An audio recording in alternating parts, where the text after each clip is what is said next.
প্রতিদিন মানবজাতির সভ্যতার একটা একটা করে ধাপ এগোচ্ছে। বিশ্বের কোনায় কোনায় প্রতি কোনো না কোনো নির্মাণ কাজ, আর তার সাথে সাথে অপরদিকে চলছে নির্মাণ বর্জ্যের পরিমাণ, যা ত্বরান্বিত করছে কার্বন নিঃসরণকে।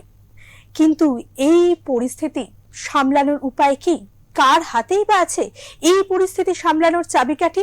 উত্তর একটাই, নেট জিরো।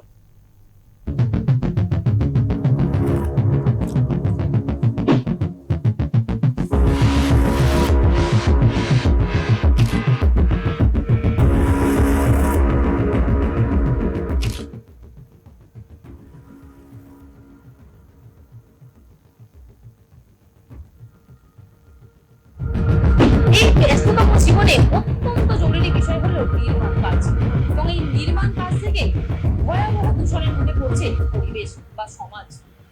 দূষণ কমিয়ে কিভাবে নির্মাণ কাজ করবেন?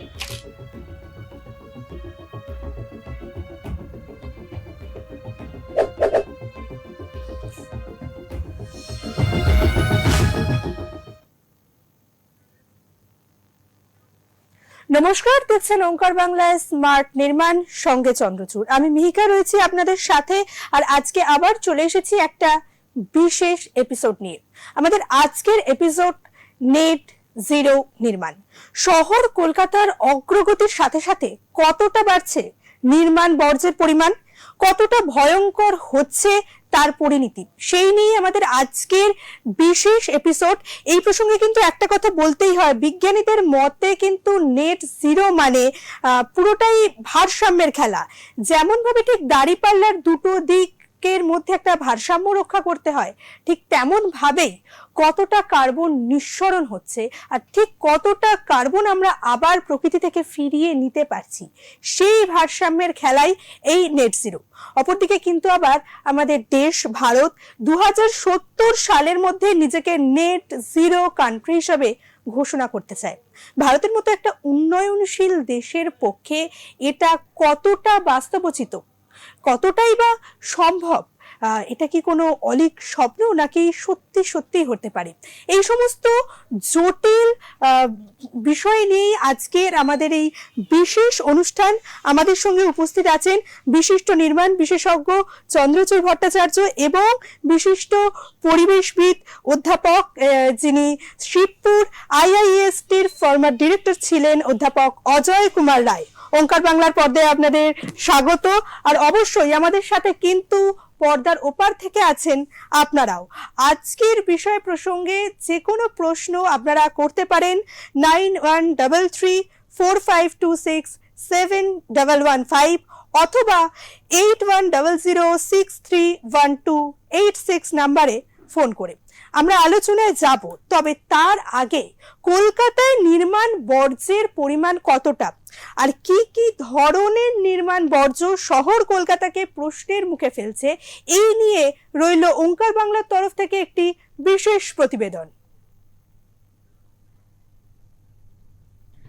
শহরে প্রতিনিয়ত গড়ে উঠছে একের পর এক বহুতল আবাসন রাস্তা, আর তার সঙ্গেই পাল্লা দিয়ে বাড়ছে নির্মাণ বর্জ্য। পরিবেশবিদদের আশঙ্কা, সঠিক ব্যবস্থা না নিলে এই বর্জ্য বড়সড় পরিবেশ সংকট তৈরি করতে পারে। শহর কলকাতায় প্রতিদিন কয়েক টন কংক্রিট, লোহা, কাঠ, প্লাস্টিকের বর্জ্য জমা হয় নির্মাণস্থলে। এই বর্জ্যের মধ্যে থাকে ইট, বালি, সিমেন্ট, লোহা, কাঁচ এবং অনেক সময় অ্যাসবেস্টর বা সীসার মতন ক্ষতিকারক উপাদান। নির্মাণ বর্জ্যের একটা বড় অংশ ব্যবহার হয় ল্যান্ডফিলিং এর কাজে, তবে সেখানেও ঘটছে বেশ কিছু দূষণ। নির্মাণস্থল থেকে উড়ে আসা ধুলো ও সূক্ষ্ম কণিকা বাতাসে মিশে শ্বাসকষ্ট, হাঁপানি ও ফুসফুসের রোগের ঝুঁকি বাড়ায়। রাসায়নিক পদার্থ, রং, সলভেন্ট এবং ভারী ধাতু মাটিতে মিশে মাটির উর্বরতা নষ্ট করে, যার ফলে কৃষিজ কাজে ব্যাঘাত ঘটাতে প্রভাব ফেলছে। বৃষ্টির জল নির্মাণ বর্জ্য থেকে ক্ষতিকর পদার্থ ধুয়ে নিয়ে নদী, খাল ও ভূগর্ভস্থ জলে মিশিয়ে দেয়। এতে পানীয় জলের মান নষ্ট হতে পারে এবং জলজ প্রাণীর জীববৈচিত্র্য ক্ষতির মুখে পড়তে পারে। ভাঙচুর ও নির্মাণ কাজের সময় অতিরিক্ত শব্দ দূষণ সৃষ্টি করে। ফলে আশেপাশের মানুষের মানসিক ও শারীরিক স্বাস্থ্যে যথেষ্ট প্রভাব ফেলে। বিশেষজ্ঞদের মতে নির্মাণ বর্জ্যের পুনর্ব্যবহার ও রিসাইক্লিং বাধ্যতামূলক করা, ধুলো নিয়ন্ত্রণে জল ছিটানো এবং বজ্র পৃথকীকরণ ব্যবস্থা অত্যন্ত জরুরি। ব্যুরো রিপোর্ট, ওঙ্কার বাংলা। এবার সরাসরি আমরা প্রশ্ন পর্বে আসব। আচ্ছা, কলকাতায় তো প্রত্যেক দিন আমরা নতুন নতুন ফ্লাইওভার, মেট্রো, হাউজিং কমপ্লেক্স তৈরি হতে দেখছি। তো এই জায়গা থেকেই প্রথম প্রশ্ন, বিশ্বে মোট কার্বন নিঃসরণের কতটা আসছে নির্মাণ খাত থেকে, আর কেন এই খাতটি জলবায়ু পরিবর্তনের জন্য সবচেয়ে বড় কারণ হয়ে দাঁড়াচ্ছে? আমরা যদি মানে কতটা কার্বন বেরোচ্ছে নির্মাণ কার্য থেকে, এটাকে দুটো ভাগে আমরা ভাগ করতে পারি। একটা হচ্ছে সরাসরি নির্মাণ কার্য থেকে যেটা বেরোচ্ছে, সেটা 8 to 9% মতো। আরেকটা হচ্ছে যে আমাদের নির্মাণ হওয়ার পরে যেটারই নির্মাণ হলো, সেটা যদি বাড়ি হতে পারে, ব্রিজ হতে পারে, সেটা কোনো অফিস হতে পারে, আদালত হতে পারে, যেটারই হলো, তাতে তো বসবাস করার জন্য বিভিন্ন রকম অ্যাক্টিভিটি লাগে। এবং তার থেকেও কিন্তু আমাদের যেমন ইলেকট্রিসিটি রেগুলার লাগছে আমাদের, সেটা তৈরি করার জন্য আবার দেখা যাচ্ছে কয়লা পুড়িয়ে যে কার্বন, সেখান থেকে আবার কার্বন বেরোচ্ছে। তো এইটাতে থাকছে প্রায় 28%, মানে ডাইরেক্টলি নির্মাণ কার্যে 8 to 9%, আর পরবর্তীকালে তার ব্যবহারের জন্য আরও 27-28% আরও হচ্ছে, মানে প্রায় 37-38% আমরা পাচ্ছি এই টোটাল ব্যবহার এবং তৈরির জায়গা থেকে। এবার আমরা যদি দেখি যে আমাদের প্রধান যে উপকরণ কনস্ট্রাকশনের, একটা হচ্ছে স্টিল এবং আরেকটা হচ্ছে সিমেন্ট, এই দুটোতেই কিন্তু প্রচুর পরিমাণে কার্বন তৈরি হয়, মানে তৈরি করার সময়, এইগুলোকে প্রোডাকশনের সময় কিন্তু প্রচুর পরিমাণে কার্বন তৈরি হয়। তো সেইখানটাকে আমাদেরকে ভাবতে হবে যে এগুলোকে কি করে আমরা কার্বন কমাতে পারি। সেই জন্য আমাদের এখন চেষ্টা করা হচ্ছে, আগে যেটা অর্ডিনারি পোর্টল্যান্ড সিমেন্ট তৈরি করা হতো, এখন তার সঙ্গে বিভিন্ন রকম স্ল্যাগ মিশিয়ে, ফ্লাই অ্যাশ মিশিয়ে একটু অন্যভাবে সিমেন্টটাকে তৈরি করার চেষ্টা করা হচ্ছে, যা স্ট্রেংথ হয়তো আগের চেয়েও বেটার হচ্ছে, কিন্তু তৈরি করার সময় কার্বনের কোয়ান্টিটিটা কম হচ্ছে। স্টিলের ক্ষেত্রেও আমরা চেষ্টা করছি রিসাইকেলড স্টিল যদি ব্যবহার করা যায়, বা স্টিলের বিভিন্ন রকম যে ইনগ্রেডিয়েন্টগুলো থাকছে তার পার্সেন্টেজ এদিক ওদিক করে যাতে মিনিমাম কার্বন আসে, এইটা একটা জায়গা। সেকেন্ড হচ্ছে আমরা যে ইলেকট্রিসিটিটা ব্যবহার করছি, যেটা অলরেডি আমি একটু বললামও, সেইটা যদি আমরা পাওয়ার যেটা জেনারেট করা হচ্ছে বাই মানে কয়লাকে পুড়িয়ে, সেটার বদলে আমরা যদি সোলার লাইট, সোলার ইয়ের থেকে যদি আমরা বিদ্যুৎ তৈরি করতে পারি, বা বায়ু থেকে যদি বিদ্যুৎ তৈরি করতে পারি, বা জলবিদ্যুৎ যদি তৈরি করতে পারি, সেই বিদ্যুৎগুলোতে কিন্তু আমাদের কার্বন দূষণটা অনেকটাই কম, নেই বলতে গেলে। তো সেইটা একটা বড় জায়গা হতে পারে। আর 3 নম্বর যে জায়গাটা, সেটা হচ্ছে যখন কনস্ট্রাকশন হচ্ছে, সে তো একটা ফাঁকা জমি চাইছে, তার মানে যেখানে গাছপালা যা কিছু ছিল সেইটাকে আমরা কেটে ফেলছি। তো কেটে ফেলার ফলে যে অক্সিজেনটা গাছের থেকে তৈরি হতো, সেটা তো আর তৈরি হচ্ছে না। তো আমাদের এর থেকে বাঁচতে গেলে অবশ্যই যা গাছ কাটছি তার দ্বিগুণ গাছ অন্তত লাগানোর একটা মিনিমাম ব্যবস্থা আমাদেরকে করতে হবে। কাজে এই যে নগরায়নের যে একটা পরিণতি, যে আমরা খুব দ্রুতভাবে নগরায়ন চাইছি, এবং নগরায়ন করতে গিয়ে দেখা যাচ্ছে খুব দ্রুত আমরা আমাদের যে চারিদিকের যা বৈশিষ্ট্য ছিল, জীব বৈশিষ্ট্য থেকে শুরু করে উদ্ভিদ বৈশিষ্ট্য থেকে শুরু করে সবের ওপরেই কিন্তু আমরা থাবা বসাচ্ছি। তো এইটাকে আমাদেরকে বাঁচিয়ে রাখতে হবে, যাতে এত সহজে এই সব কিছু মানে শুধু মানুষেরই উন্নতি হবে আর সবাই চলে যাবে, এই জায়গাটা থেকে আমাদেরকে বাঁচতে হবে। এবং যদি সবাই বাঁচে তবেই কিন্তু মানুষ বাঁচবে। পরিবেশ নষ্ট করে দিলে মানুষ কিন্তু বেঁচে থাকতে পারবে না, এই জায়গাটা আমাদের ভাবতে হবে। এক্ষুনি এই যে পরিবেশের কথা উঠলো, যে এই যে নির্মাণ বর্জ্য সেটা পরিবেশের বিশাল ক্ষতি করছে, এই প্রসঙ্গে কিন্তু আর একটা কথা না বললে নয়। এই পরিবেশ দূষণ যা হচ্ছে নির্মাণ বর্জ্যের ফলে, সেটা কিন্তু প্রচণ্ডভাবে প্রভাব ফেলছে আমাদের আশেপাশের জীববৈচিত্র্যের উপর, ক্ষতিগ্রস্ত হচ্ছে বাস্তুতন্ত্রের ভারসাম্য। এই প্রসঙ্গে রয়েছে ওঙ্কার বাংলার তরফ থেকে আরও একটি বিশেষ প্রতিবেদন। হচ্ছে জীববৈচিত্র্য। অনেক প্রজাতি তাদের আবাস হারিয়ে স্থানচ্যুত হয়। নগরায়নের ফলে প্রাকৃতিক আবাসস্থলগুলি বিচ্ছিন্ন হয়ে পড়ে। এতে বিভিন্ন প্রজাতি আলাদা হয়ে যায় এবং জিনগত বৈচিত্র্য কমে যায় বলে জানাচ্ছেন পরিবেশবিদরা। সারা বছরই আমাদের কনস্ট্রাকশনসের কাজ চলতেই থাকে এবং এই কনস্ট্রাকশন জনিত কারণে প্রচুর পরিমাণে বাতাসে পার্টিকুলেট ম্যাটার বাড়তে থাকে, যেগুলো সাধারণত দেখি PM2.5 এবং PM10, এবং এইগুলো বাতাসের যে পার্টিকুলেট ম্যাটার্সগুলো সেগুলো বাতাসে ভাসমান অবস্থায় থাকছে এবং কনস্ট্রাকশন সাইটগুলোতে যে ধরনের প্রযুক্তি ব্যবহারের কথা বলা হচ্ছে বা যেভাবে আমাদের পলিউশন কন্ট্রোল বোর্ড থেকে যে নিয়মাবলীগুলো দেওয়া হচ্ছে, সেগুলো যে স্প্রিংকলার ইউজ করা বা ঢেকে কাজ করা যেভাবে একটা বলা হয়, তাতে কিন্তু কিছুটা কমে। এবং দেখা যায় যেভাবে আমরা দেখি গ্রেডেড রেসপন্স অ্যাকশন প্ল্যান নেওয়া হয়েছিল যে ন্যাশনাল ক্লিন এয়ার প্রোগ্রামে, সেখানে মূলত 30% আমাদের যে দূষণ বাড়ছে সেটা কিন্তু কনস্ট্রাকশন জনিত কারণে কিন্তু এই দূষণের মাত্রাটা বাড়তে থাকে।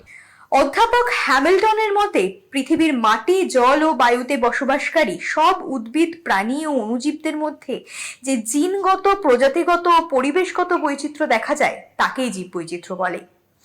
পৃথিবীর 10 বিলিয়ন ভাগের 1 ভাগ অংশতেই 50 মিলিয়ন প্রজাতির বিভিন্ন জীবজন্তু এবং উদ্ভিদের বসবাস। সারা বিশ্বে 10 থেকে 37% জীব আগামী 2050 সালের মধ্যে বিলুপ্ত হয়ে যাবে বলে ধারণা বিজ্ঞানীদের। আগামী 40 বছরের মধ্যে 50% শৈবাল ধ্বংস হয়ে যাবে। বর্তমানে প্রতি বছর জীব বিলুপ্তির হার হলো 27,000। সুস্থ পরিবেশে জীববৈচিত্র্যের অর্থনৈতিক উপযোগিতা আছে। জীববৈচিত্র্য আছে বলেই মানুষ খাদ্যের যোগান পায় এবং শিল্পের কাঁচামাল পায়। বিনোদন ও পর্যটন শিল্প গড়ে তুলতে পারে। ওষুধ প্রস্তুত করার জন্য ভেষজ কাঁচামালের যোগানও জীববৈচিত্র্যই সুনিশ্চিত করে। পরিবেশ দপ্তরের তথ্য অনুযায়ী দূষণের বেশিরভাগই ঘটে নির্মাণ বর্জ্য থেকে। মহুয়া দুয়ারের রিপোর্ট, ওঙ্কার বাংলা। আমরা আবার আলোচনায় ফিরবো। এবার আমি যাব আমাদের আজকের বিশেষ অতিথি অধ্যাপক অজয় কুমার রায়ের কাছে। স্যার, এই যে 2050 সাল টার্গেট নেট জিরোর জন্য, তো স্মার্ট নির্মাণ প্রযুক্তি এবং পরিচ্ছন্ন উৎপাদন ব্যবস্থায় ঠিক কি কি নতুন উদ্ভাবন এই শিল্পকে সত্যিকারের নেট জিরোর দিকে পৌঁছে দিতে পারবে? এটা একটা খুব সুন্দর প্রশ্ন। নেট জিরো মানে দুটো দিক আছে, যেটা চন্দ্রচূড় এখনই বলল।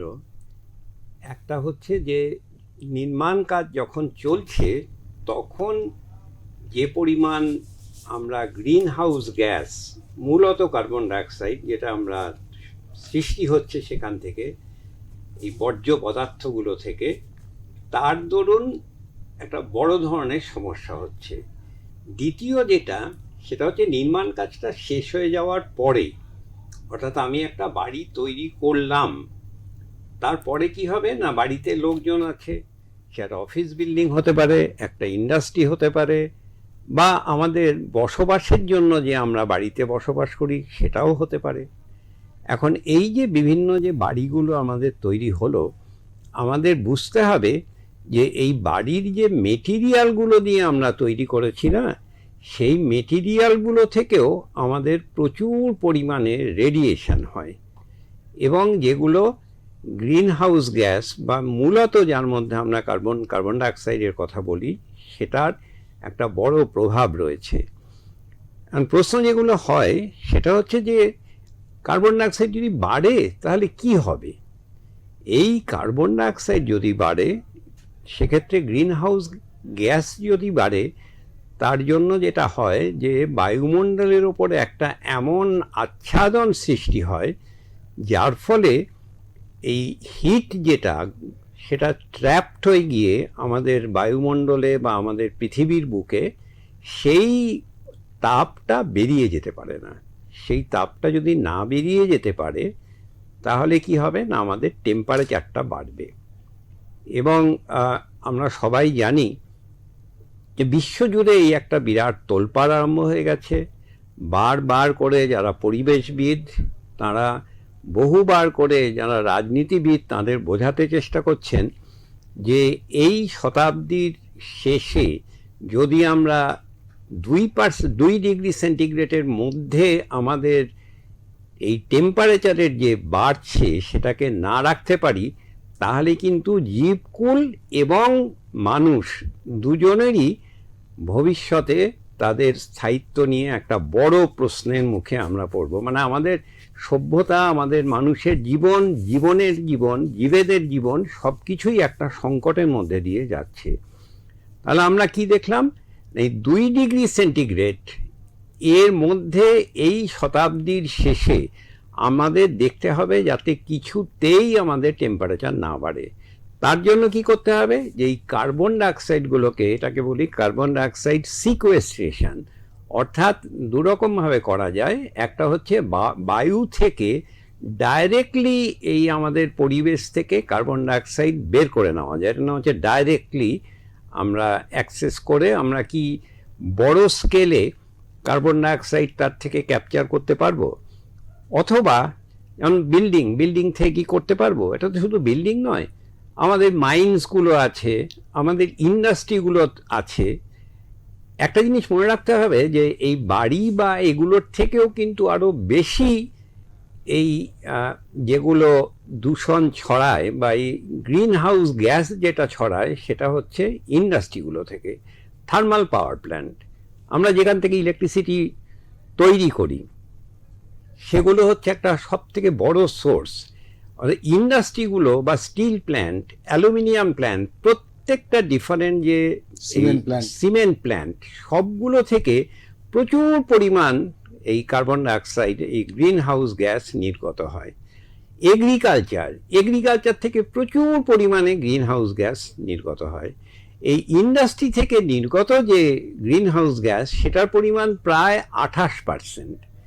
এবং চন্দ্রচূড়ের আগে যেটা জানালো সেটা হচ্ছে যে সেটা হচ্ছে 32%। আর আমাদের এই বাড়িগুলো থেকে, অর্থাৎ যেগুলো বিল্ট এরিয়া, সেখান থেকে প্রায় 28% মতো আমাদের এখনকার যে হিসাব অনুযায়ী গ্রিন হাউস গ্যাস বা কার্বন ডাইঅক্সাইড নিঃসরণ হচ্ছে। তৈরির সময় 9%। 9%, দুটো মিলালে কিন্তু আবার অনেক বেশি।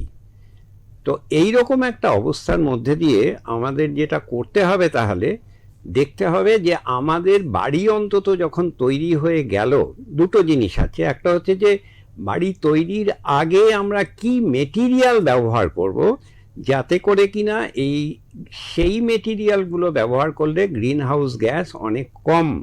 বেশ স্যার, আমরা আবার আপনার কাছে আসবো, আলোচনায় আবার ফিরবো। তবে ইতিমধ্যে আমাদের সঙ্গে আমাদের একজন দর্শক বন্ধু রয়েছেন। নমস্কার, ওঙ্কার বাংলার পর্দায় আপনাকে স্বাগত। আপনার নাম? নমস্কার, আমি নিউ টাউন থেকে রোহিত বলছিলাম। বেশ, আপনি কার কাছে প্রশ্ন রাখতে চাইছিলেন? যে বিশ্বে মোট কার্বনের কতটা শুধুমাত্র নির্মাণ খাত থেকে আসে? বেশ, আমাদের দর্শক প্রশ্ন রেখেছেন 9% মতো আছে, 9% মতো নির্মাণ খাত সরাসরি, থেকে।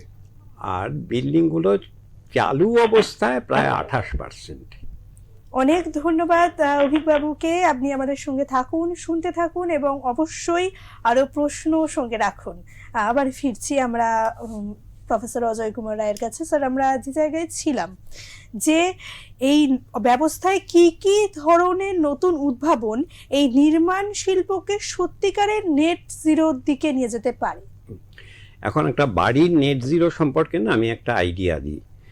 এটা হচ্ছে যে একটা বাড়ি থেকে তাহলে আমাকে যদি কার্বন ডাইঅক্সাইডটা কমাতে হয়, বাড়ির মধ্যে কি আছে, যেমন এখন আমরা স্টুডিওতে বসে আছি, এতগুলো আলো আছে, এখানে এসি চালানো হচ্ছে। এসিগুলো হয়তো কোনো জায়গায় 1 টনের এসি, কোনো জায়গায় 1.5 টনের এসি, কোনো ঘরে 2 টনের এসি, বিভিন্ন ধরনের এসি আছে, লোকের বাড়িতেও তাই। এবং এই যে আলো, ফ্যান, এসি, এবং আজকাল তো প্রচুর গ্যাজেট আমরা ইউজ করছি। অনেকের বাড়িতে এখন হিটারের প্রায় 1 কিলোওয়াটের হিটার আমরা ব্যবহার করছি। প্রত্যেককে যেটা বুঝতে হবে যে আমরা কত পরিমাণ এনার্জি খরচ করছি, সবাইকে না। এর সঙ্গে যেটা ডাইরেক্টলি যেটার ভাবনার বিষয়, সেটা হচ্ছে আমি কত পরিমাণ ইলেকট্রিক্যাল এনার্জি খরচ করছি। এই যে ইলেকট্রিক্যাল এনার্জি যেটা খরচ করছি, সেই এনার্জিটার আপনারা কিভাবে হিসাব পাবেন? আপনার বাড়িতে ধরুন এই প্রত্যেক মাসে একটা করে মিটারে ওঠে যে আপনার কত পরিমাণ, কত ইউনিট আপনি খরচ করলেন, মানে আপনি ইলেকট্রিসিটি ব্যবহার করেছেন। যেমন আমি বলছি যে অনেকের খুব মানে নিম্ন মধ্যবিত্ত বাড়িরও অনেকের হয়তো দেখা যাবে 100 ইউনিট, অনেকের আছে 300, 400, 500 ইউনিট। আমার বাড়িতে আমি দেখি সিএসসি বিল আসে মোটামুটি সাধারণভাবে 150-200 ইউনিটের বেশি আমি খুব কম ব্যবহার করি এসি ইত্যাদি। এখন আপনাকে না প্রত্যেককে এইটাকে জানতে হবে যে আপনি যদি একটা 1 টনের এসি ব্যবহার করেন তাহলে আপনি কতটা পরিমাণ পাওয়ার আপনি ব্যবহার করলেন। 8 ঘন্টা আপনি যদি আপনার বাড়িতে এসিটাকে অন করে রাখেন তাহলে তার জন্য 1 টনের জন্য আপনি কতটা ব্যবহার করলেন। এই যে আমরা ইউনিট বলি, এই ইউনিটটা মানে হচ্ছে কিলোওয়াট আওয়ার। 1 কিলোওয়াট আওয়ার আপনি যদি খরচ করেন এনার্জি, অর্থাৎ ইলেকট্রিক কারেন্ট, এই ইলেকট্রিক এনার্জিটা কোথা থেকে আসছে না, এইগুলো আসছে হচ্ছে আমাদের এখানে যেটা ওই তাপবিদ্যুৎ কেন্দ্রগুলো আছে সেখান থেকে তারাই এটা তৈরি করছে। এখন তাপবিদ্যুৎ কেন্দ্রগুলো তো সব থেকে বড়, যেমন কয়লাকে যখন পুড়িয়ে বয়লারে, সেখান থেকেই তো আমরা ইলেকট্রিসিটিটা পাচ্ছি। তাহলে সেখান থেকে সব থেকে বেশি কার্বন ডাইঅক্সাইড ওইখান থেকে জেনারেট হচ্ছে। এখন 1 ইউনিট দেখা যাচ্ছে যে যদি আমরা খরচ করি, আমার যদি ইলেকট্রিক বিল যদি 1 ইউনিট আসে, একটা খুব রাফ এস্টিমেট বলছি, আমাদের দেশের কয়লার যেহেতু অবস্থা খুব খারাপ, ভালো মানের কয়লা নয় অনেক জায়গাতে, সেই জন্য ওখান থেকে প্রায় 900 গ্রাম মতো কার্বন ডাইঅক্সাইড জেনারেট হয়। বেশ, প্রায় 1 স্যারের কেজি। কাছে আমরা আবার আসবো আলোচনায়। আর ইতিমধ্যে আরো একজন দর্শক আমাদের সঙ্গে উপস্থিত হয়েছেন। নমস্কার, আপনাকে ওঙ্কার বাংলায় স্বাগত। আপনার নাম এবং আপনি কোথা থেকে বলছেন? হ্যালো, শোনা যাচ্ছে? হ্যালো, হ্যাঁ, আপনার নাম? সোনারপুর থেকে বিদ্যুৎ নস্কর বলছি। বেশ, আপনার প্রশ্ন?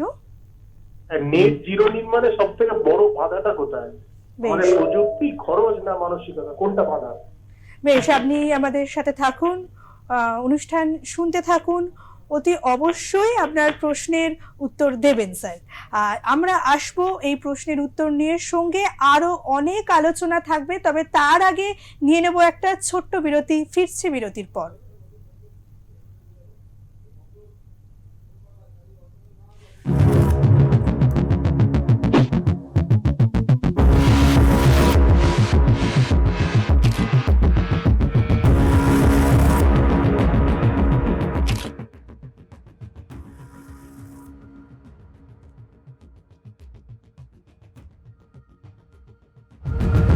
এই ব্যস্ততম জীবনে অত্যন্ত জরুরি বিষয় হলো নির্মাণ কাজ, এবং এই নির্মাণ কাজ থেকে ভয়াবহ দূষণের মধ্যে পড়ছে পরিবেশ বা সমাজ। দূষণ কমিয়ে কিভাবে নির্মাণ কাজ করবেন?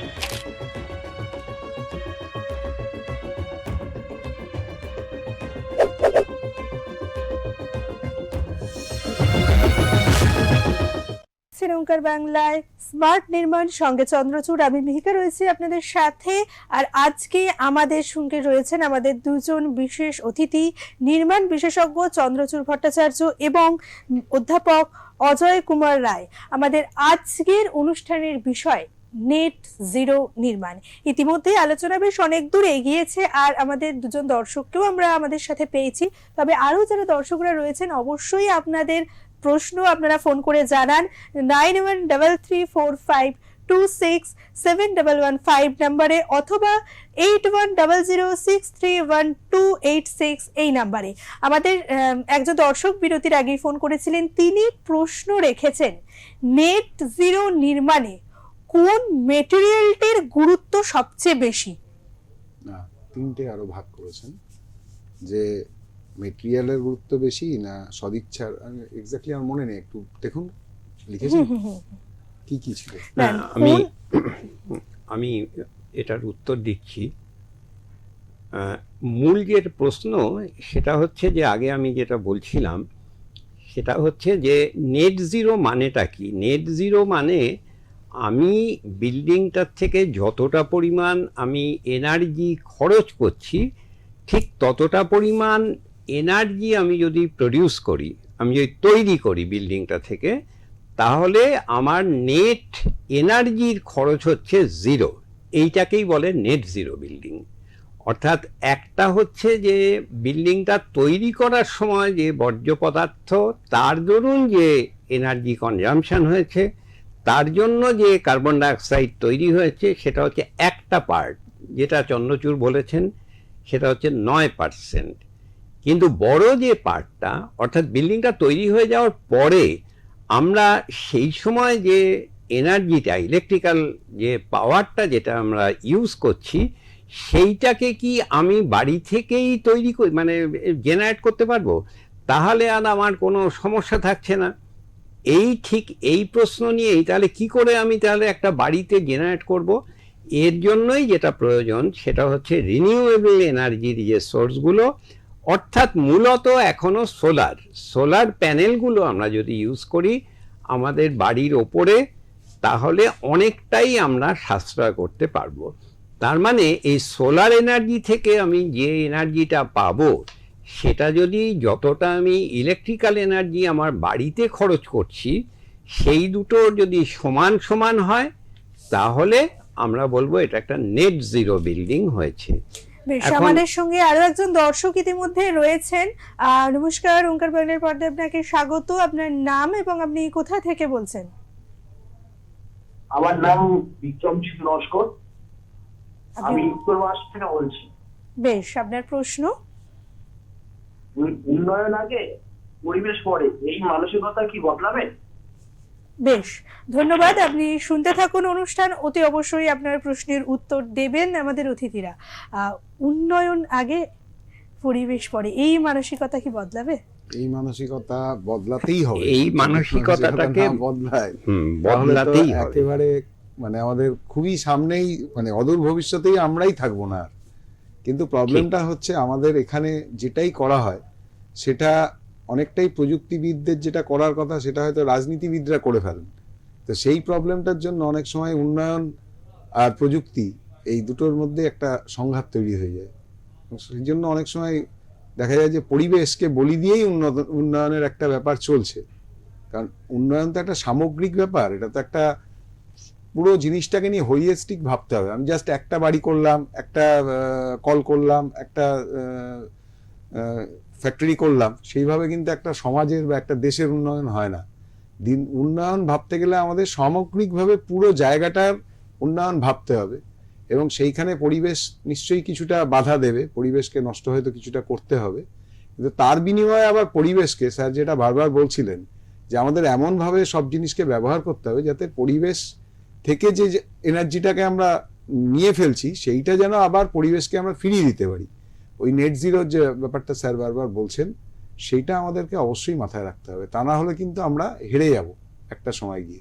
একদমই, উন্নয়নের সময় আমাদের মাথায় প্রথমেই উন্নয়নের যে আসল সংজ্ঞাটা সেইটা রাখতে হবে, যে উন্নয়ন মানে কিন্তু সার্বিক উন্নয়ন। কোথাও গিয়ে তার মধ্যে আমাদের পরিবেশকে ভালো রাখাটাও ম্যাটার করে। আর এই পরিবেশের ভারসাম্য রক্ষা নিয়েই আমাদের আজকের বিশেষ এপিসোড। আমি আবার আলোচনায় ফিরবো, চন্দ্রচূড়দার কাছে যাব। রিসাইকেল করা লোহা, গ্রিন কংক্রিট বা বাঁশের মতো যে পরিবেশ বান্ধব উপকরণগুলো রয়েছে, এগুলো কি বড় পরিসরে সত্যি প্রচলিত নির্মাণ সামগ্রীর বিকল্প হতে পারবে, নাকি এগুলো সীমিত পর্যায়েই থেকে যাবে? আজকের দিন অবধি কিন্তু আমাদের অন্তত কলকাতায় বলা যায় বা পশ্চিমবঙ্গ বা ভারতের ক্ষেত্রেও এটা সীমিতভাবেই ব্যবহার হচ্ছে।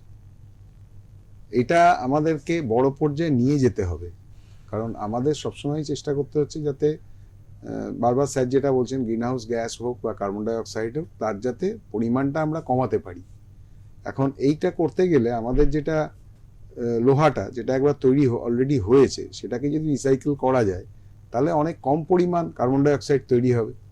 সেটা একটা প্লাস পয়েন্ট হিসেবে আমাদের রিসাইকেল করা লোহার জন্য হবে।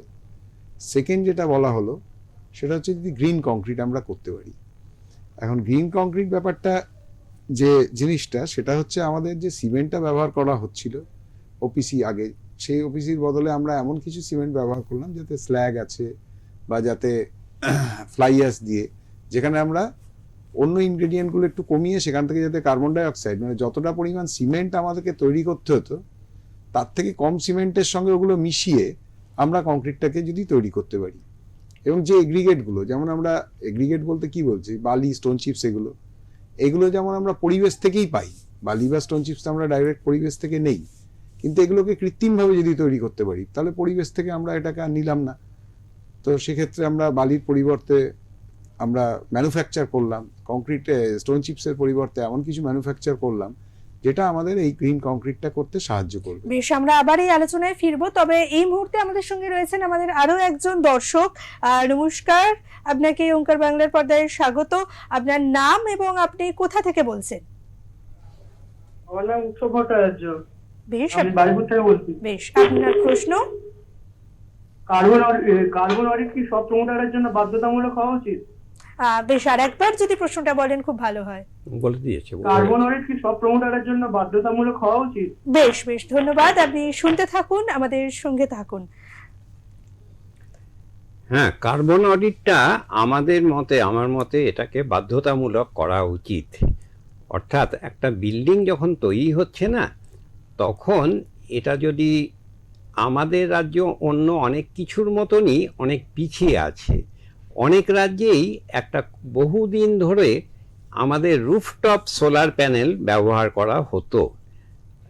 এটার জন্য আমি একটা ছোট্ট হিসাব দিচ্ছিলাম, একটু অঙ্ক কষলেই দেখতে পাবেন যে আপনার যদি বাড়িতে ধরুন খুব বেশি হলেও যদি 500 ইউনিট যদি আপনার ইলেকট্রিসিটি বিল আসে, তার মানে 500 কিলোওয়াট আওয়ার যদি আপনি মাসে খরচ করেন ইলেকট্রিসিটি, এই যেটা সিএসসি থেকে হোক বা স্টেট ইলেকট্রিসিটি বোর্ড থেকে হোক, এইটাকে আপনি যদি সোলারে যদি রূপান্তরিত করেন, তার মানে প্রতিদিন আপনি এই 500কে আপনি 30 দিয়ে যদি ভাগ করেন, তাহলে প্রায় ধরুন 16 কিলোওয়াট আওয়ার আপনি প্রতিদিন এখানে খরচ করছেন।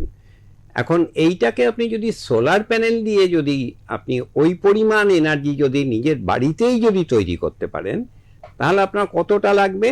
আপনার একটা ছোট্ট হিসাব আমি অঙ্ক কষে দেখাতে পারি যে এখানে আপনার ধরুন একটা সোলার প্যানেলে যদি আপনি ওই প্রায় 9 থেকে 10টা সোলার প্যানেল এবং প্রত্যেক কটা হচ্ছে প্রায় 500 ওয়াটের মতো এটা তৈরি করবে, সেক্ষেত্রে অন্তত 250 থেকে 300 স্কোয়ার ফিটের মধ্যে আপনি এই সোলার প্যানেলগুলোকে বসিয়ে আপনার ছাদে একটা অনায়াসে নেট জিরো বিল্ডিং তৈরি করতে পারবেন। এটার জন্য সুবিধা হচ্ছে যে এনএমআরই বা নিউ অ্যান্ড রিনিউয়েবল এনার্জির যে সরকারি আমাদের এজেন্সি আছে, তারা কিন্তু আমাদের অনেকটা পরিমাণ ছাড় দেয়। সেই ছাড়টা দিয়ে যেটা দেখা যায় যে আপনি যদি এই 500 কিলোওয়াট আওয়ার মাসে যদি আপনি এনার্জি তৈরি করতে পারেন, আমাদের এখানে সূর্যের যে আলো সেখান থেকে খুব বেশি আমরা পাই না, আমরা প্রায় ধরুন 5 কিলোওয়াট আওয়ার হয়তো এটা দিনের মধ্যে পাচ্ছি। তো এই যে পুরো এই পরিমাণ যে শক্তি যদি আপনি তৈরি করতে চান, তাহলে প্রায় আপনার পকেট থেকে যাবে হচ্ছে 1.5 থেকে 2 লক্ষ টাকা প্রথমে, এবং এর থেকে আপনি ওই এমএনআরির যে পরিমাণ আপনি একটা ফেরত পাবেন টাকা, সেইটাকে যদি ধরেন প্রায় 1.5 লক্ষ টাকারও কম আপনার পকেট থেকে যাবে খরচ। এবং এটা কিন্তু আপনার দেখানো যায় যে প্রায় 4 থেকে 5 বছরের মধ্যে এই যে আপনি ইলেকট্রিসিটিটা যেটা তৈরি করছেন, অর্থাৎ এটা তো সোলার প্যানেল থেকে একটা ডিসি আমরা তৈরি করি, সেই ডিসিকে একটা ইনভার্টারের মধ্যে দিয়ে নিয়ে যেতে হয়।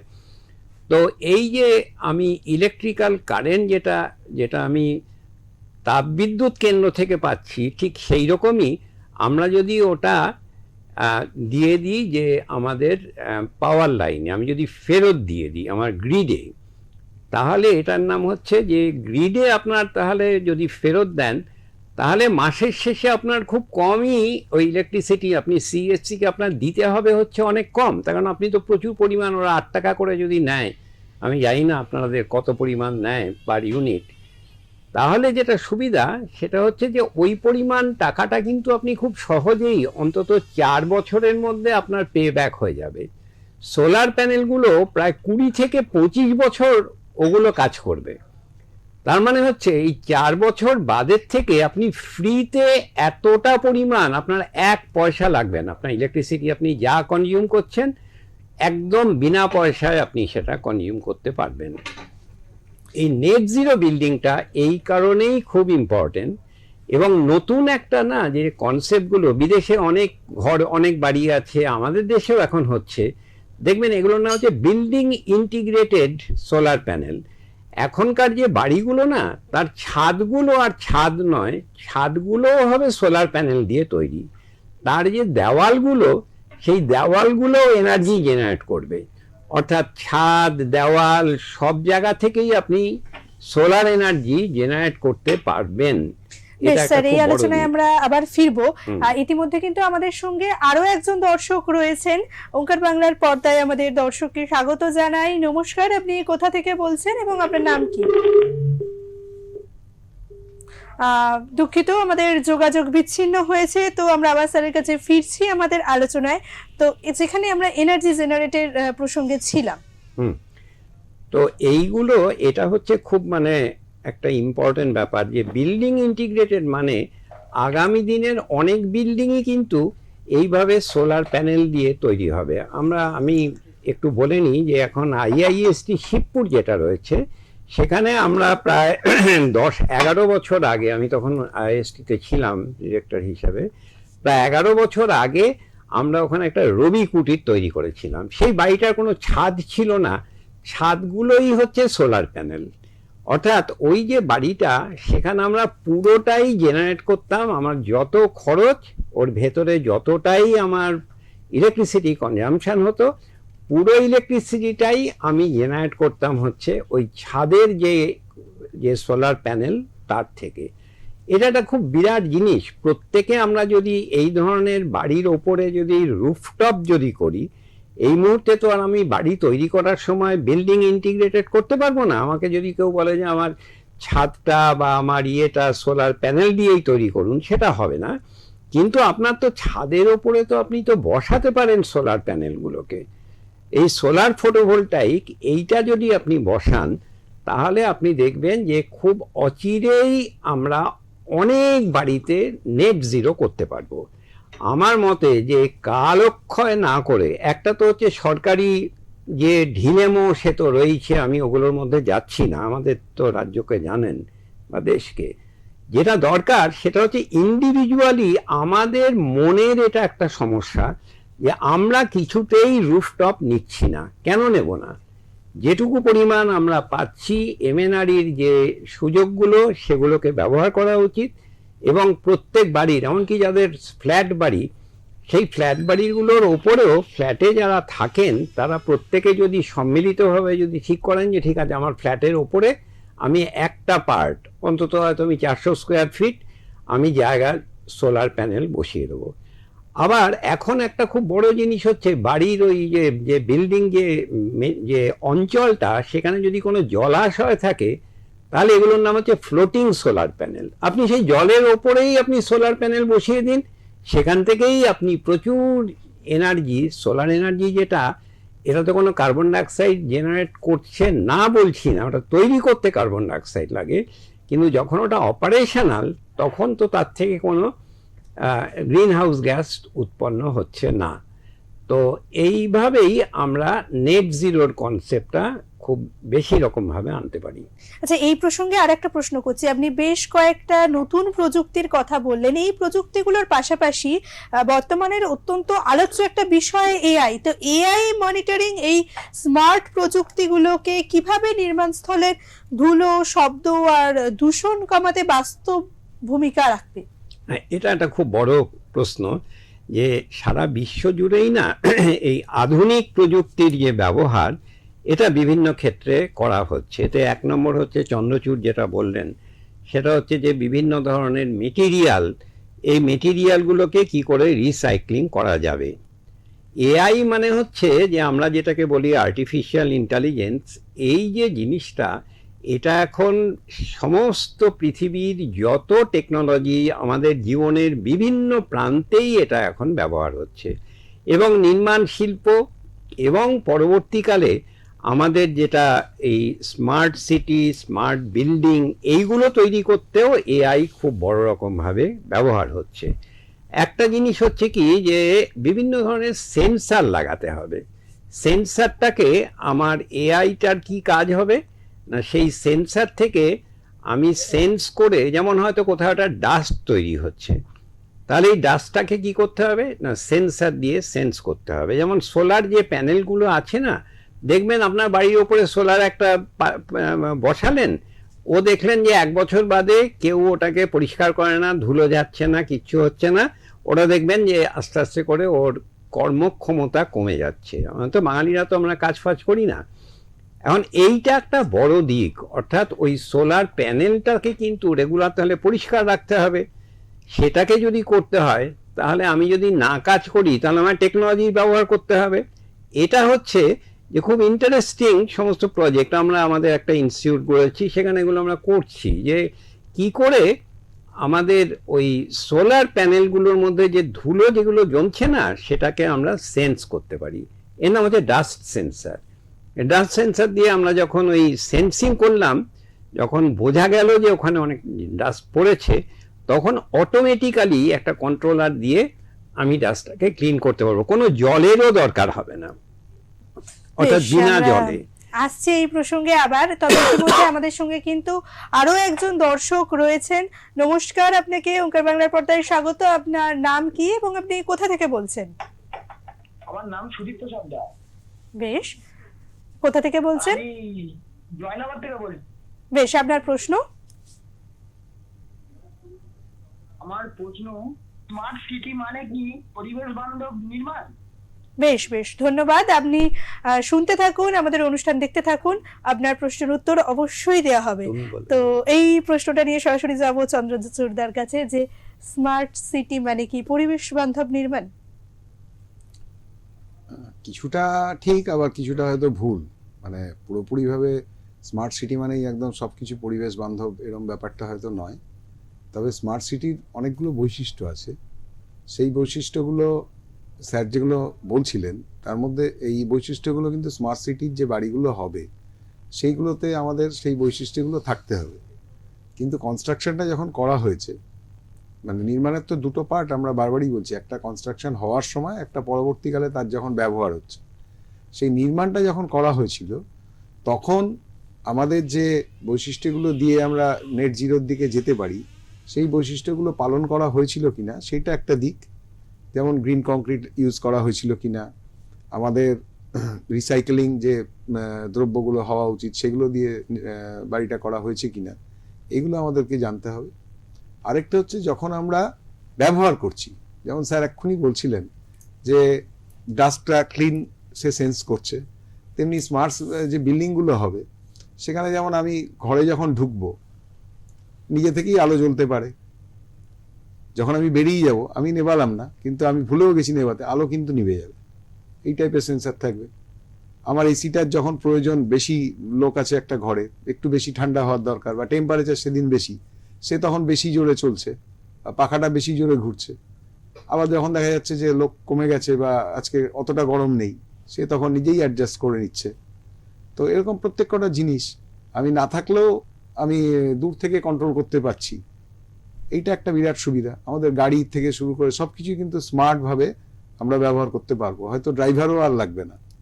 এবং এখন যে আধুনিক গাড়িগুলো হচ্ছে, অনেকগুলোরই এত সেন্সার থাকছে যে আমাদেরকে অনেক সহজে আমরা চলতে পারছি। তেমনি বাড়ির প্রত্যেকটা যে জিনিস ব্যবহার করছি আমরা, ইলেকট্রিক্যাল গেজেট থেকে শুরু করে আমাদের নিত্য মানে দৈনন্দিন যে জিনিসগুলো আছে, প্রত্যেকটা জিনিস আমরা যদি স্মার্টভাবে ব্যবহার করতে পারি, সেটাই আমাদের স্মার্ট সিটির একটা জায়গা। তার যে রাস্তাঘাট, সেখানের যে সিগন্যালিং ব্যবস্থা, সব কিছুই কিন্তু নির্ভর করবে কতটা সুন্দরভাবে আমরা চলতে পারবো সেই ব্যাপারটা নিয়ে। কিন্তু নির্মাণ কাজের সময় কতটা স্মার্ট ইয়েগুলো ব্যবহার করা হয়েছে সেটা আমাদেরকে দেখতে হবে। এইটাকে একটা করা যেতে পারে, সেটা হচ্ছে যে স্মার্ট সিটিগুলোতে না, যেটা চন্দ্রচূড় বললেন সেটা খুব ইম্পর্টেন্ট, এখানে প্রচুর পরিমাণ সেন্সার থাকবে। একটা বড় সেন্সার কি, ক্যামেরা। আমি বিভিন্ন জায়গায় একটা স্মার্ট সিটিতে আমি ক্যামেরা বসিয়ে দিলাম। ক্যামেরা দিয়ে কি হবে না, ক্যামেরা দিয়ে আমরা বিভিন্ন জায়গাকার ছবি তুললাম। যেমন এর মধ্যে যে সিকিউরিটি ইস্যু, সেটাও যেমন ক্যামেরাটা দিয়ে আমি বুঝতে পারবো। সেখানে কোনো গাড়ি যদি ওভার স্পিডিং করে ওই সিটিটার মধ্যে, সেটাও তখন ধরা পড়ে যাবে যে গাড়ির স্পিডটাকে ওই ক্যামেরা দিয়েই বোঝা যাবে। আজকালকার দিনে না টেকনোলজিটা যেভাবে বেড়েছে, সেটা হচ্ছে যে আগেকার দিনে ক্যামেরাগুলো কি হতো, আগেকার দিনে ক্যামেরা দিয়ে খালি ছবি তোলা হতো। এখনও দেখবেন যে অনেক জায়গাতে ওই তারা ক্যামেরা বসিয়ে রাখে, আমরা বলি সিসিটিভি। তাদের কি কাজ না, তারা ওই সারাদিন ধরে তারা ওই যত ভিডিওগুলো ওই অঞ্চলের সেটাকে রেকর্ড করছে, করে রেখে দিচ্ছে। এগুলো কিন্তু স্মার্ট নয়, এর মধ্যে কোনো বুদ্ধি নেই। এগুলোকে আমরা বলি ডাম্প ক্যামেরা, বুদ্ধিহীন ক্যামেরা। কেন না, ওর ভেতরে কোনো বুদ্ধি নেই, ও বুঝতেও পারে না যে ওই ক্যামেরা দিয়ে যেটা দেখছে। আমরা মানুষ, আমরা যখন একটা জিনিস দেখি আমরা বুঝতে পারি যে এটা কি, ওই ক্যামেরাগুলো কিন্তু বুঝতে পারে না। ক্যামেরা কি করতে পারে না, ও খালি ওই ভিডিও ছবিগুলো তুলেও একটা জায়গায় স্টোর করতে পারে। একটা জায়গায় চুরি হয়ে গেছে, পরের দিনে বোঝা গেল যে এটা কোনো দুষ্কর্ম করেছে কেউ, দেখি ওই সিসিটিভির ওইটা ওই সেই আগের দিনের ওইগুলোকে গিয়ে বোঝা যায়, ফুটেজগুলো দেখে।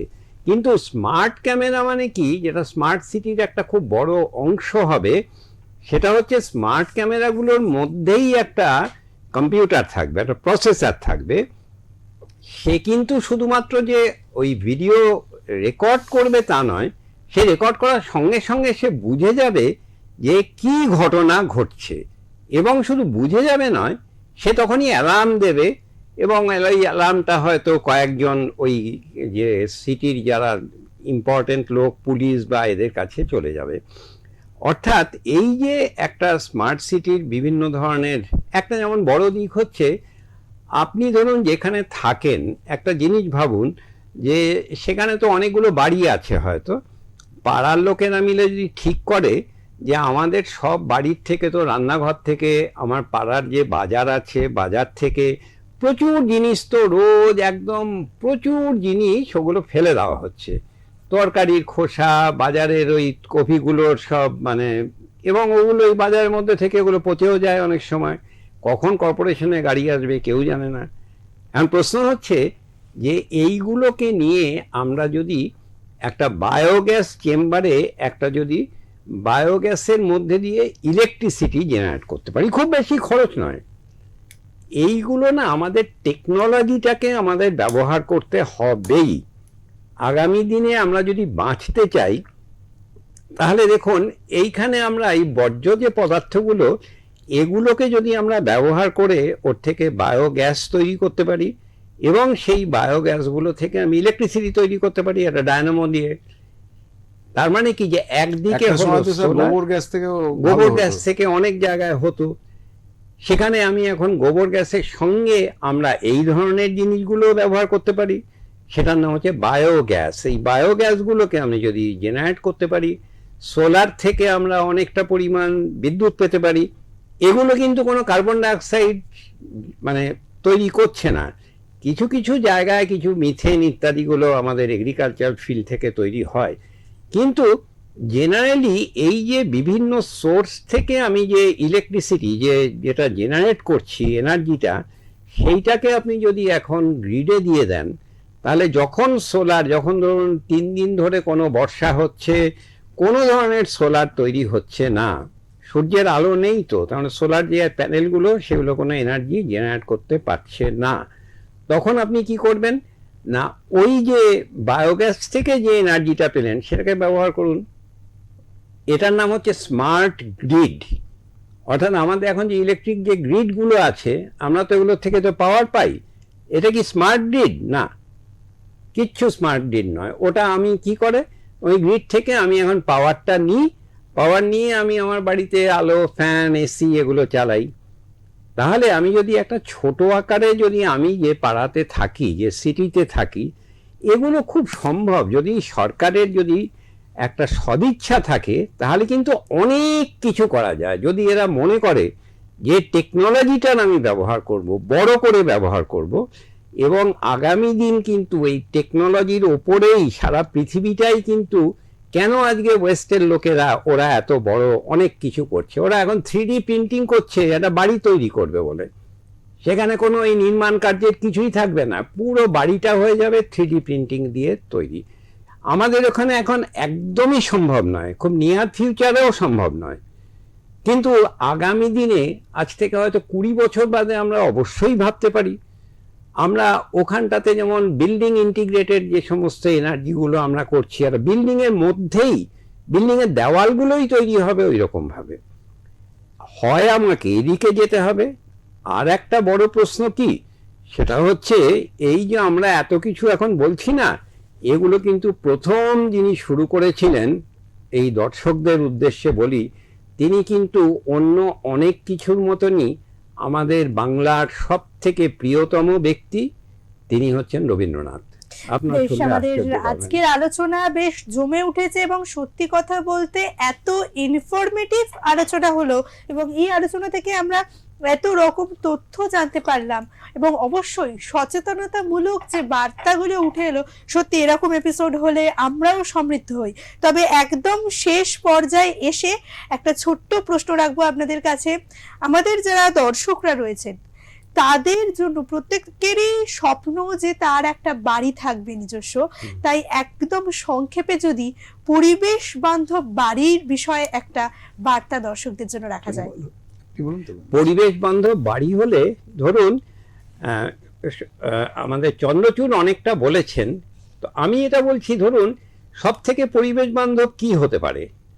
যদি আপনি গ্রামের দিকে যান, দেখুন রবীন্দ্রনাথ 1935 সালে শান্তিনিকেতনে শ্যামলী বাড়িটা ডিজাইন করে তৈরি করেছিলেন। রবীন্দ্রনাথ করেছিলেন প্রায় 90 বছর আগে, আজকে 2025-26, আর উনি করেছিলেন হচ্ছে 1935 সালে। তো এই যে শ্যামলী বাড়িটা, সেটা মাটির বাড়ি। রবীন্দ্রনাথ বলতেন মাটি মানে কি, ওই মাটিগুলোর সঙ্গে উনি আলকাতরা মেশাতেন, উনি গোবর মেশাতেন। ওইখানটাতে ওই বিভিন্ন ধরনের ওই বীরভূমের যে মাটি না, ওর ভেতরে প্রচুর আয়রন আছে, দেখবেন লাল মাটি, সেই জন্যই বলে গ্রাম ছাড়া ওই রাঙা মাটির পথ। শুধু বীরভূম না, বীরভূম এবং আমাদের বাংলার পশ্চিম ভাগের অনেক জেলারই ওই লাল মাটি আছে। তো সেখানে যেহেতু প্রচুর আয়রন আছে, উনি তখনই বুঝেছিলেন যে ওই আয়রনওয়ালা যে মাটিগুলো, সেইগুলো দিয়ে এর সঙ্গে বিভিন্ন ধরনের গাছ যেগুলো আছে না, তাদের উনি ফলগুলোকে ক্রাশ করিয়ে সেগুলোকে মেশাতেন। এর নাম আজকে আমরা বলি জিও টেকনোলজি। সিভিল ইঞ্জিনিয়াররা এখন একটা বড় অনেক আমরা নাম করেছি। এইটা দিয়ে না যে বাড়িগুলো তৈরি হবে, সেই বাড়িগুলোর কিন্তু স্থায়িত্ব অনেক অনেক বাড়বে। বেশ বেশ, আমাদের একদম অনুষ্ঠানের শেষ পর্যায়ে পৌঁছে কিন্তু আমাদের সঙ্গে আরো একজন দর্শক আছেন। ওঙ্কার বাংলার পর্দায় আপনাকে স্বাগত। অবশ্যই আপনার নাম এবং আপনি কোথা থেকে বলছেন? আমার নাম সমীর সামন্ত, ধুলাগড় থেকে বলছি। বেশ, আপনার প্রশ্ন? আমি জানতে চাইছি যে এই যে নির্মাণ খাতে যে কার্বনটা নিঃসরণ হয়, সেটা কমাতে সবচেয়ে কার্যকর পদ্ধতি কোনটা? বেশ, একটি নির্মাণ খাতে যে কার্বন নিঃসরণ হচ্ছে সেটা কমাতে কি কি উপায় আছে, একদম সংক্ষেপে যদি উত্তর দিয়ে দেন, কারণ আমরা একদমই অনুষ্ঠানের শেষ আমরা পর্যায়ে এসে অনেকবারই পৌঁছেছি। এই টাইপের আলোচনা করলাম, যেটা আমরা গ্রিন কংক্রিট থেকে শুরু করে কার্বন ক্যাপচারিং এর যে কথাটা স্যার বললেন, এবং সোলার এনার্জি দিয়ে যদি কার্বনের আমরা পরিমাণগুলো কমাতে পারি, এরকম অনেকগুলো উপায় আছে। একটা কোনো উপায় তো নেই ডাইরেক্টলি কার্বনটাকে ক্যাপচার করে নেওয়ার মতো, কিন্তু এই এতগুলো উপায়ের কম্বিনেশন করেই আমাদের কার্বনটাকে কমাতে হবে। বা আপনি যেমন ধরুন আপনি বাঁশের ব্যবহার করুন না। বাঁশ যেটা না, ওটা তো গ্রাম বাংলার আমাদের সব থেকে ইম্পর্টেন্ট জিনিস। বাঁশের স্ট্রেংথ কিন্তু স্টিলের থেকেও কম নয়। এই যে বাঁশ যেগুলো, এগুলো কিন্তু এখন প্রচুর বিদেশেও এগুলো খুব ব্যবহার হচ্ছে, বিভিন্ন ধরনের স্ট্রাকচারাল। বাঁশের যেমন ফ্লেক্সারাল স্ট্রেংথ হচ্ছে 155 MPa, রাইট, থেকে 273 MPa অবধি হতে পারে। ভ্যারাস স্টিলের হচ্ছে 370 MPa থেকে 520 MPa অবধি হতে পারে। তো সুতরাং বাঁশটাকে আমরা ব্যবহার করতে পারি, এবং মানে অল্টারনেট যে মেটেরিয়ালগুলো, সেগুলোকে যদি ব্যবহার করতে পারি, শুধু তাই নয়, এগুলোকে যদি রিসাইকেল করতে পারি।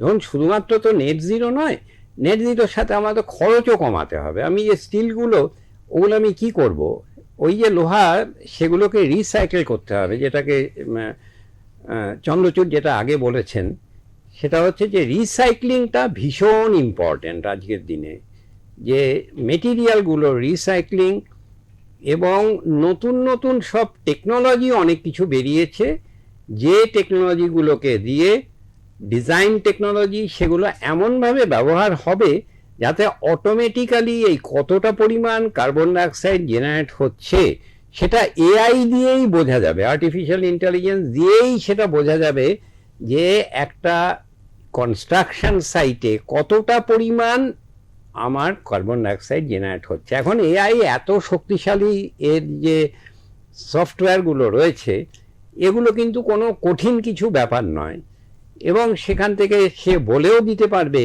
যে কিভাবে আমরা এই কার্বন ডাইঅক্সাইড যেটা জেনারেট হচ্ছে এটাকে আমার মিনিমাইজ করতে পারবো, বা অনেকটা পরিমাণ এই যখন শুরু হচ্ছে কনস্ট্রাকশন সেই সময় আমি অনেকটা পরিমাণ কমাতে পারবো। অনেক ধন্যবাদ স্যার, অনেক ধন্যবাদ চন্দ্রচূড় দাকে এবং প্রফেসর অজয় কুমার রায়কে। আর অবশ্যই যে দর্শকরা এতক্ষণ ধরে পর্দার ওপার থেকে আমাদের সাথে ছিলেন, যারা প্রশ্ন করেছেন, যারা অনুষ্ঠান দেখেছেন, তাদের সবাইকেও অনেক ধন্যবাদ। আমরা একদম অনুষ্ঠানের শেষ পর্যায়ে এসে পৌঁছেছি। আজকের মতো এপিসোড এখানেই শেষ করব, তবে তার আগে শুধু একটাই কথা বলবো, আমাদের আজকের এই আলোচনা সেখানে কিন্তু বারবার একটা কথা উঠে এসছে, তা হলো আমাদের পরিবেশ। আমাদের পরিবেশ আমাদেরকে রক্ষা করতে হবে, আমাদের পরিবেশকে বাঁচাতে হবে, কারণ আমাদের পরিবেশ ছাড়া কিন্তু আমাদের অস্তিত্বটাই সংকটের মুখে পড়ে যাবে। সবাই খুব ভালো থাকুন আর দেখতে থাকুন ওঙ্কার বাংলা। নমস্কার।